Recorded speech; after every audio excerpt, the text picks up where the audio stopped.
Hello friends, कैसे हैं आज? सर बढ़िया एकदम। जो बात मैं हमेशा बोलता हूँ, देखिएगा ये वीडियो मैं स्पेशली आज आपके लिए अलग तरीके से लेके आया हूँ। जनरली हम स्टॉक मार्केट का बीच बीच में जो है आपको डेली एनालिसिस या वीकली एनालिसिस करते रहते हैं। आज का जो दिन था वो एक विशेष दिन था। एक तो एफएनओ की एक्सपायरी थी और एक और भी विशेष कारण था कि हमने 2 दिन पहले जिस शेयर्स के बारे में बात की थी आईजी पेट्रो, और जो हमने अपने अल्फा मेंबर्स के साथ शेयर किया था, वो 2 दिन के अंदर जो है एक दिन 15% और दूसरे दिन आज 20% के अपर सर्किट के साथ था। तो देखिएगा आज बहुत सारे हमारे जो व्यूअर्स थे उनके फ़ोन थे कि सर क्या आईजी पेट्रो अभी यहाँ पे खरीद लें, या उनके व्हाट्सएप पे मैसेजेस थे कि अब खरीद लें। देखिएगा 35% शेयर चलने के बाद देखिएगा उसमें जो रिस्क एंड रिवार्ड्स हैं वो इन्वेस्टर के फेवर में नहीं रहता है। अगर आज आप एंट्री करते हैं और फिर एक नॉर्मल प्रॉफिट बुकिंग भी आती है तो आपके जो रिस्क हैं वो बढ़ जाते हैं।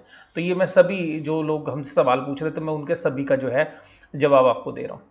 दूसरी बात यह कि अल्फा मेंबर्स जो जिन लोगों ने नया ज्वाइन किया है, अब उन लोगों को मैं बता रहा हूँ। देखिएगा आप जाके ना कम्युनिटी के ऊपर पोस्ट के ऊपर सारी जो है वीडियोस देखिएगा, और आप में से को उसमें से एक वीडियो के अंदर मेरे फ़ोन नंबर भी आपको मिलेंगे। तो उन फ़ोन नंबर को आप सेव कर लीजिएगा और उस पर जो है व्हाट्सएप मैसेज आप जो है मेरे से कर लीजिएगा। ये देखिएगा मैं आपको बता रहा हूँ, तो आपको वो सारी वीडियोस देखनी पड़ेंगी। तो जो भी आपने अभी भी ज्वाइन किया है तो वो सारी वीडियोस आप देखिएगा, अल्फा मेंबर्स जाके देखिएगा। तो वहाँ पे आपको परफॉर्मेंस भी पता चल जाएगी कि किस किस तरीके से हमने शेयर्स जो है डिस्कस किए थे। उसके बाद जो नए मेंबर्स हैं उनको भी मैं यही बोलूँगा कि एक बार सारी वीडियोस देख लीजिएगा, आपको पता चल जाएगा कि किस तरीके की मेथोडोलॉजी हमारी रहती है। अब जो आपके सवाल हैं मार्केट से संबंधित वो मैं आपके साथ जो है शेयर कर ही रहा हूँ। लेकिन मैं सबसे पहले आज जो मार्केट का एनालिसिस है मैंने स्क्रीन नहीं लगाई है, क्योंकि आप में से हमारे बहुत सारे जो व्यूअर्स हैं वो कहते हैं सर आप कभी कभी अपनी फ़ोटो भी दिखा दिया करो, अभी आपका हालचाल भी हम पूछते रहें तो पता रहता है कि आपकी तबीयत कैसी है और किस तरीके से जो है अभी आप दिख रहे हो लॉकडाउन के अंदर, बाल बड़े हो गए हैं नहीं हुए।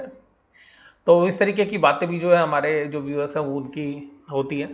तो लीजिए मैं आपके सामने जो है साक्षात जो है पेश हूँ, और इसी तरीके से देखिएगा मैं आपके साथ आता रहूँगा। आपके जो भी कमेंट्स हैं आप बताते रहिएगा कि मैं उस तरीके से जो है जो भी आपको चाहिए वो मैं आपको डालता रहूँगा। अभी एक थोड़ी देर पहले मैंने आपको देखिएगा ताइवान और कोस्पी के हिसाब से जो है मार्केट में मुझे क्या लगता है वो अभी शेयर किया। एक और हमारे जो व्यूअर्स हैं उन्होंने बड़ा रिक्वेस्ट भी की थी और रिस्पेक्ट के साथ जो उन्होंने बोला कि सर देखिएगा मैं बहुत सारे पीएसयू बैंक्स जो है खरीदता गिरावट के अंदर, लेकिन आपकी जो बैंकिंग संबंधित जो वीडियोस थी अगर वो मैं पीएसयू के स्टॉक्स खरीदता तो मेरे को अभी कुछ पैसा नहीं बनने वाला था। और छोटे सारे बैंक्स के बारे में मीडिया के अंदर भी बहुत अच्छी खबरें थी, और आप देखिएगा 3-4 महीने के अंदर तो आप जो है सरकारी बैंकों में कोई बहुत बड़ा जो है पैसा बना नहीं है और बल्कि खराब ही हो गया है। और अगर आप बड़े बैंकों में भी देखोगे तो 2-4 बैंकों को छोड़ दे तो मोस्टली बैंक जो है म्यूटेड परफॉर्मेंस ही जो है उनके पिछले 2 महीने के अंदर आप देखेंगे तो रही है उसके अंदर भी। तो यहाँ से जो भी एनालिसिस का फ़ायदा जिन लोगों को मिला वो उनके लिए देखिएगा मैं कृतज्ञ हूँ कि आप उसका जो है फ़ायदा उठाते हैं। अब बात करते हैं आज की मार्केट के बारे में। तो देखिएगा मार्केट क्या थी आज।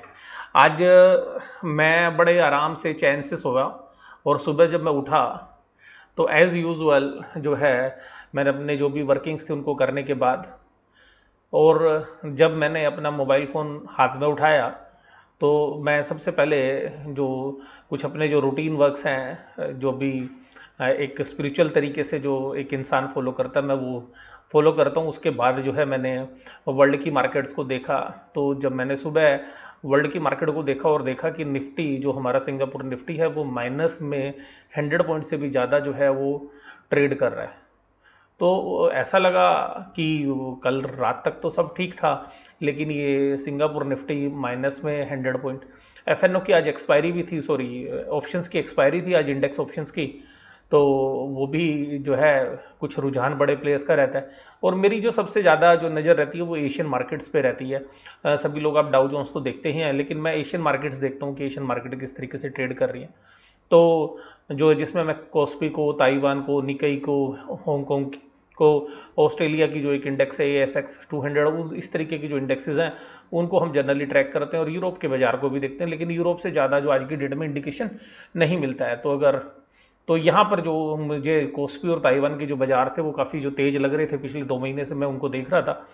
तो और इवन पाकिस्तान के भी बाजार काफ़ी तेज थे हमारे मुकाबले में। तो वहाँ से जो इंडेक्स है, उन्होंने दो इंडेक्स ने तो 52 वीक हाई टच कर लिया और हम भी अपने जो हाई से करीबन 10% के आसपास ही जो है नीचे, तो हमने भी एक अच्छी रिकवरी दी थी। तो देखिएगा, मैं यहाँ पे समझने की कोशिश कर रहा था कि आज बड़े प्लेयर्स क्या करेंगे। तो एक इंडिकेशन मिल रहा था कि बड़े प्लेयर्स आज जो है क्योंकि ऑप्शंस के अंदर इस तरीके की पोजीशंस बनी हुई थी कि हमें लग नहीं रहा था कि इतनी बड़ी जो है गिरावट के बाद जो है बाजार नीचे ही सस्टेन करेगा। हमें लग रहा था कि बुल्स जो है ऊपर खींच के ले आएंगे, लेकिन ऐसा हो ना सका। और आज की जो है पूरा मैं आपको दारोमदार बताऊं इंडेक्स के अंदर, तो इंडेक्स के शेयर्स में मैं आज एक ही शेयर्स की बात करना चाहूंगा जिस बैंक का नाम है आईसीआईसी बैंक। तो आईसीआईसी बैंक के अंदर आप देखिएगा इस तरीके के रुझान थे कि आज आईसीआईसी बैंक के अंदर वॉल्यूम जो है ना 3 मंथ्स का एवरेज ट्रेडेड वॉल्यूम में को पार कर गया, बाकी किसी बैंक ने पार नहीं किया और इतना जबरदस्त वॉल्यूम था।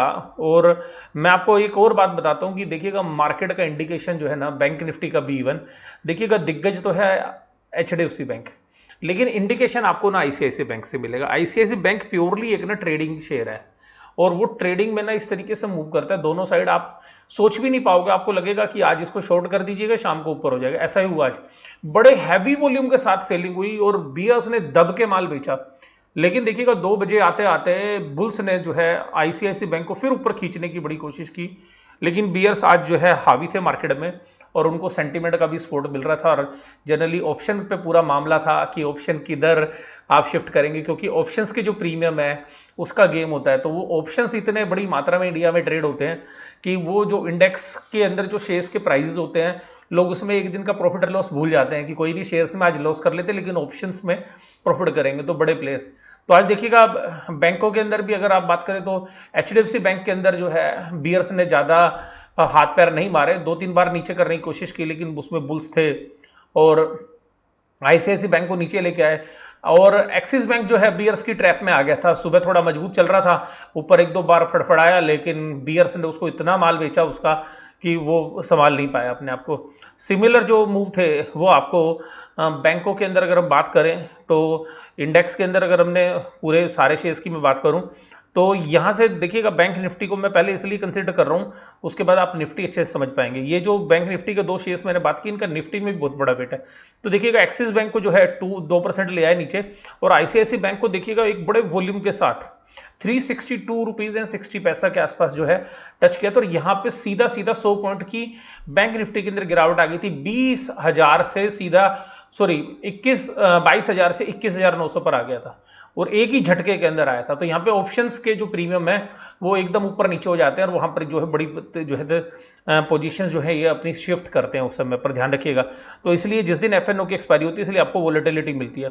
अब उसके बाद देखिएगा आरबीएल बैंक में भी अच्छी तेजी थी, लेकिन आरबीएल बैंक के जो प्राइवेट प्लेसमेंट के ऑफ शेयर्स की जो खबर आई उसकी वजह से उसके सेटलमेंट प्राइस नीचे थे, इसलिए वो शेयर्स नीचे आ गया। कोटक महिंद्रा बैंक जो है ऊपर एक बार फड़फड़ाने की कोशिश की थी बुल्स ने, लेकिन उनको और 1340 के आसपास यहाँ पे जो है सेट कर दिया उसको 1335 रुपए के ऊपर। और कोटक महिंद्रा बैंक में जब सपोर्ट है तो वहां से बाउंस कर गया और स्टेट बैंक ऑफ इंडिया ज्यादा कुछ नहीं कर पाया, उसको माइनस में ले आए। एचडीएफसी बैंक को बहुत बार ऊपर लेके गए लेकिन अल्टीमेटली बियर्स ने जो है लास्ट के आधे घंटे में उसको भी जो है नीचे की तरफ मूव कर दिया। 1068 के हाई थे और 1052। तो ये तो घटनाक्रम था बैंक निफ्टी के अंदर। जो मुख्यतः आप देखते हैं कि बैंकिंग स्टॉक्स जो है वो वास्तव में निफ्टी को भी जो की डायरेक्शन भी डिसाइड करने में जो इंपॉर्टेंट रोल प्ले करते हैं रिलायंस के अलावा। अब देखिएगा यहाँ पर अगर हम बात करें कि जो इंडेक्स के अंदर जो शेयर्स थे तो वहाँ पर आज फाइनेंशियल सी वीक थे। तो देखिएगा एचडीएफसी लिमिटेड जो है वो 2.34% की गिरावट थी, एक्सिस बैंक में 2% की थी, विप्रो में 1.98 की थी, टाटा मोटर्स 2.76 था और रिलायंस जो है बीच में झूल रहा था। और रिलायंस के ऊपर जो है क्योंकि रोज न्यूज़ फ्लो है, कोई ना कोई एक्विजिशन जो है ये करते जा रहे हैं। और अगर तेजी वाले जो शेयर्स में थे अगर आप देखेंगे तो ये इंडिकेशंस होता है कि बुल्स हार मान गए। मैं आपको एक नॉर्मल तरीके से बता रहा हूं कि बुल्स हार मान गए कैसे पता चलता है। जब आप निफ्टी के गेनर्स देखेंगे ना तो आपको पता चल जाएगा कि बुल्स जो है आज हार गए थे। आप देखिएगा जब सरकारी कंपनी के शेयर चलने लग जाए ना जिनकी मार्केट कैप नीचे है, आप भी समझिएगा बुल्स ने हथियार डाल दिए और एफआईज की जो बड़े शेयर्स हैं वो अपने जो है शेयर्स को सेल कर रहे हैं। आप देखिएगा जहां पे एफआईज जनरली है नहीं, ज्यादा पोजीशंस नहीं है, वो शेयर्स ऊपर थे। एनटीपीसी 6% ऊपर, ऑयल एंड नेचुरल गैस 3% ऊपर, कोल इंडिया 2.52% ऊपर, पावर ग्रिड 2.17, भारत पेट्रोलियम 2.17। आप पांचों टॉप क्लास कंपनीज देखिए जिन्होंने गेन किया निफ्टी के अंदर, वो सब सरकारी कंपनी थी। एनटीपीसी, ओएनजीसी, कोल इंडिया, पावर ग्रिड और भारत पेट्रोलियम। इन शेयर्स को तब उठाया जाता है क्योंकि ये शेयर्स पहले बीट एंड डाउन होते हैं, तो इनमें कुछ ज्यादा रुझान होता नहीं है। तो बुल्स को ये लगता है कि यार मार्केट को और गिरने से बचाने के लिए इनको उठा लो, क्योंकि इनका मार्केट कैपिटलाइजेशन भी कम है और इनके अंदर जो है एफआईज जो है उनके पास माल ही नहीं, तो बेचने कहां से आएंगे, तो अल्टीमेटली वो बेचने भी नहीं आएंगे। तो अल्टीमेटली इस तरीके की जो है वो केवल इंडेक्स को मैनेज करने के लिए इतने शेयर्स रखते हैं एफआईज। तो वो ऐसे आज तो एफएनओ की सेटलमेंट तो थी नहीं जो वो अपने शेयर्स निकाल कर इनको बेचने के लिए आते। तो यहाँ पे देखिएगा तो ये इंडेक्स मैनेजमेंट के अंदर इस तरीके की चीजें होती हैं। तो यहां से बाकी आपको कहीं से सहारा मिला नहीं। अब लाइमलाइट में क्या था, लाइमलाइट में थे हमारे शेयर्स। हमारे शेयर्स का मतलब जिन शेयर्स को अब मैं कम से कम 10 शेयर्स की बात आपके साथ करूंगा। तो देखिएगा जब हमने सुबह शुरुआत की तो ताइवान और कॉस्पी दोनों जो इंडेक्स है 3-3% की गिरावट से जो है नीचे काम कर रहे थे। तो इंडिकेशंस तो हो गया था कि ग्लोबली सेल कर रहे हैं एफआईज।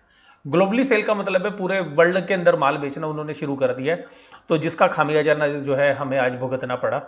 तो आईजी पेट्रो अपना जो शेयर था वो 20%। एस्टेक लाइफ साइंस में आपको पहले भी शेयर्स के बारे में बात करता हूं, हालांकि ये शेयर्स वैल्यूएशंस वाइज थोड़ा ऊपर आ गया। ये गोडरेज एग्रोवेट की सब्सिडरी कंपनी, ध्यान रखिएगा। और आज अपना गोडरेज एग्रोवेट का शेयर जो है वो भी जो है 5% के ऊपर जो है ट्रेड कर रहा था, 5% की तेजी थी उसके अंदर भी। थ्रूमलाई का जो शेयर था वो 11% जो है तेज था। और मैं आपको बता भी दूं कि थ्रूमलाई में मेरी कुछ पुरानी पोजीशंस पड़ी हुई थी 50 रुपए के आसपास की, उससे मैंने एग्जिट भी लिया है। और ये जहां पे 76 रुपीज 50 पैसे पे डिस्क्लोजर भी दे देता हूं मैं आपको, मेरे पास थ्रूमलाई पे 50 रुपए के आसपास के शेयर्स पड़े हुए थे, उनसे मैंने एग्जिट भी लिया है। Himadri speciality chemicals, Ruchira papers, Kanoria chemical. अब यहां से क्या निकलता है, आप ध्यान से समझिएगा। ऊपर देखेंगे आप मोस्टली केमिकल शेयर्स है, इस केमिकल में कुछ स्टोरी है। एक तो कुछ लोग कह रहे हैं कि जी सीएनबीसी टीवी 18 वालों ने चला रखा है सारे केमिकल के शेयर्स, बिल्कुल बढ़िया बात है। देखो जी शेयर्स तो पैसे से चलता है और सेंटीमेंट चलता है, तो सेंटीमेंट वो क्रिएट कर देते, पैसा आप डाल देते हो। इसके अलावा देखिएगा गवर्नमेंट भी इनिशिएटिव ले रही है चाइना को बीट करने के लिए। और देखिएगा जो हमारे पास जो सोर्सेज से न्यूज आ रही है वो ये भी है कि गुजरात गवर्नमेंट जो है कोई भी जो है एक्सपोर्टर्स हैं स्पेशली केमिकल्स के और टेक्सटाइल के जो प्लेयर्स हैं उनके लिए कोई बहुत अच्छी पॉलिसीज जो है लाने वाली है, जिसकी वजह से भी केमिकल के सेक्टर की तरफ ऐसा रुझान आपको देखने के लिए मिलेगा। तो उसके बाद हाइकल लिमिटेड, इसमें भी काफ़ी बड़ा पोर्शन केमिकल का ही है। और कुछ और कंपनीज, आरती इंडस्ट्रीज ये भी केमिकल की है। और देखिएगा मैं आरती इंडस्ट्री को कभी नहीं भूल सकता, क्योंकि मैंने अपनी लाइफ के अंदर जो इनिशियल कैपिटल बड़ी मात्रा में जो बनाई थी वो आरती इंडस्ट्री की हेल्प से बनाई थी, और काफ़ी बड़े जो प्रॉफिट्स हैं मुझे उस समय पर जो है कभी बड़े लाखों में प्रॉफिट थे। तो यहाँ से मुझे जो है लॉन्ग टर्म इन्वेस्टिंग का भी जो है आप समझ लीजिएगा कि थोड़ा, जिसको मैं अगर हरियाणा की या दिल्ली की भाषा में बोलूँ तो उसका जो चस्का लगता है वो आरती इंडस्ट्री से ही लगा, लॉन्ग टर्म की जो इन्वेस्टमेंट है। तो वो शेयर्स भी आज अच्छा था। एक शेयर की बात करूंगा मोंटे कार्लो 4.83। तो हम मोंटे कार्लो की बात ना करें, ये शेयर से दूर रहिएगा। ये शेयर्स में कुछ नहीं होता भाई साहब, बस ये चलता है, ऑपरेटर के हाथ में होता है। कंपनी में हमें बहुत उम्मीद थी पहले, लेकिन परफॉर्म नहीं कर पाई।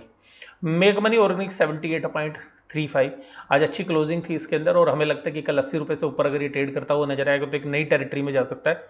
और जिन्होंने नीचे की तरफ शेयर्स लिए हैं तो कुछ पार्शियल प्रॉफिट बुकिंग थोड़ा बहुत अगर करना चाहें, क्योंकि मार्केट में वोलेटिलिटी है, इस बात से जो है मना नहीं कर सकते।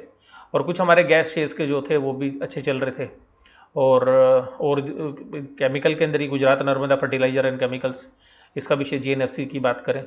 और कुछ जो शेयर्स हमने पहले सजेस्ट किए हुए हैं वो भी काफ़ी जो है अच्छे चल रहे थे। अब नीचे कमजोर वाले शेयर्स में कौन थे देखिएगा, मुथूट फाइनेंस का जो शेयर था 5.29% गिरावट थी। जो है नितिन स्पिनर का जो शेयर था 4.27 की थी। हालांकि मैंने अभी कभी आपके शायद नितिन स्पिनर की बात नहीं करी होगी। एरिज एग्रो ये 2-3 दिन से काफ़ी तेज था, नीचे गिर गया, अभी हाथ में तो लगाना, कंपनी में प्रॉब्लम है। आईसीआईसी प्रू का शेयर जो 3.4 है, तो फाइनेंशियल प्रॉफिट बुकिंग होती है तो होती है। अलोक इंडस्ट्री बहुत सारे जो है हमारे व्यूअर सवाल पूछते हैं, तो उसके अंदर भी 3.26% गिरावट थी। बालाजी माइंस के अंदर भी 2.64% की गिरावट थी। और इसी तरीके से वोडाफोन आइडिया के अंदर 2.3% की गिरावट थी। तो कुछ शेयर्स थे जो हमारे जो है वॉच लिस्ट के अंदर हैं, तो जो जिनमें जो चेंजेस था वो मैंने आपके साथ जो है शेयर किया। और यहाँ पर जो है हमारा पोर्टफोलियो का एक शेयर ये भी काफ़ी अच्छा कर रहा है। तो इसका नाम है रेन इंडस्ट्रीज। काफ़ी दिनों से बात नहीं की थी, तो मैंने आपके आज बात कर ली जाए इसके बारे में, क्योंकि बहुत सारे जो हमारे पुराने व्यूअर्स हैं उनको पता होगा। और इसी तरीके से जो और जो शेयर्स हैं हमारे, उन शेयर्स में भी अगर हम बात करें तो इंडिया मार्ट के शेयर्स में अच्छी तेजी थी। और बाकी जो शेयर्स हैं वो बाकी अभी अंडर रिसर्च चल रहे हैं, तो उनके बारे में बात नहीं करूंगा। तो एक जो लास्ट वाली लिस्ट थी वो हमारे पास अंडर रिसर्च थी। तो ये सब एनालिसिस जो आज मैंने आपके साथ किया, ये आपको कैसा लगा, और ये बताइएगा कि इस तरीके का एनालिसिस है वीकली या मंथली, अगर जिस तरीके से मैंने आज बात की है ये कैसा आप देखना चाहेंगे। डेली भी हो तो भी बताना आप मुझे, जैसा भी आपका व्यू बने आप मुझे बताइएगा। तो मैंने आज स्क्रीन नहीं लगाई है, आपके साथ खुल के बात की है। और मार्केट में रुख कैसा लग रहा है, तो रुख ऐसा है, थोड़ा सा संभल कर चलना चाहिए। और मैं कहता हूँ थोड़ा बहुत प्रॉफिट है ना, तो प्रॉफिट बांधते रहिएगा, बाद में मलाल नहीं हो कि अगर वो नीचे आ जाए तो मैं अपनी बात यहीं पे समाप्त करता हूँ। वीडियो देखने के लिए धन्यवाद। Thank you very much.